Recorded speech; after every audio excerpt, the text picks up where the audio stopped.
Hola, ara us explicaré el mapa polític d'Europa.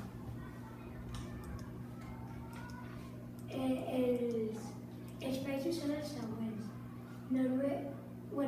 Són els països més grans, que són els següents: Noruega, Itàlia, Suècia, Rússia, Turquia, França, Polònia, Alemanya, Espanya i Ucraïna. Característiques de Rússia i Turquia.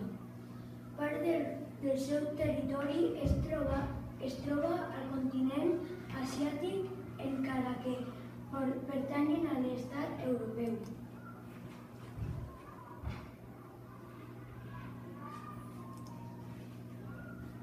Divisió d'Àsia i Europa.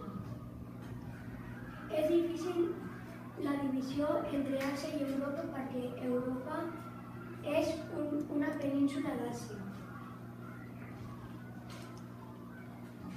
Aquí us ensenyo una foto del mapa polític.